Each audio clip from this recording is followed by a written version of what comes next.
शिंदेचे आमदार संजय गायकवाड पुन्हा वादाच्या भोवऱ्यात. शिवरायांविषयी आदर दाखवताना शिवाजी कोण होता पुस्तकाच्या प्रकाशकांना जीवे मारण्याची धमकी.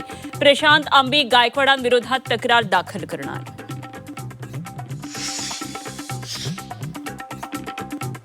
बारामती पोटनिवडणुकीसाठी सुनेत्रा पवारांनी बजावला मतदानाचा हक्क. अजित पवारांच्या आठवणींनी सुनेत्रा पवार भावूक. सकाळी 9 पर्यंत बारामतीत 8.1% मतदान.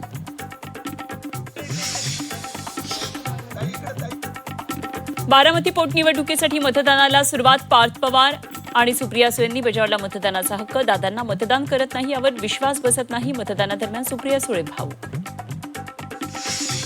2029 मध्ये उमेदवार व्हावं अशी लोकांची इच्छा. जय पवारांचं सूचक विधान. जय पवार अजित पवारांचे राजकीय वारसदार होणार असल्याच्या चर्चांना उधाण.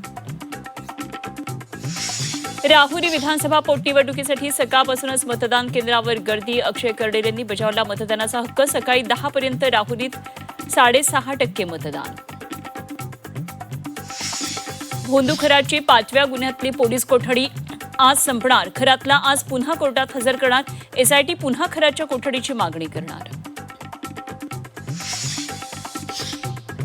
भोंदू खरात प्रकरणात गर्भपाताचं रॅकेट असल्याची शक्यता. महानगरपालिकेतील मोठ्या डॉक्टरांकडून रसद. सूत्रांची माहिती.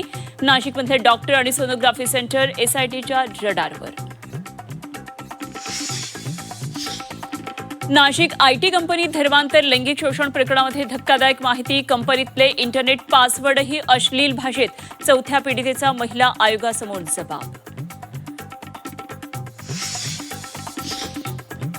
नाशिकच्या निफाडमध्ये आणखी एक भोंदू बाबा. भूतबाधा दैवी शक्तीची भीती दाखवून अत्याचार. भोंदू महेश गिरी विरोधात गुन्हा दाखल.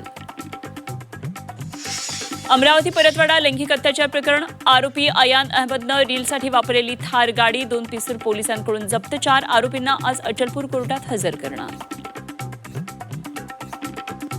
आणि सप्तशृंगगडावर मंदिराच्या नक्षीकामात 22 किलो चांदीची तफावत. चांदीचा अपहार झाल्याचा संशय.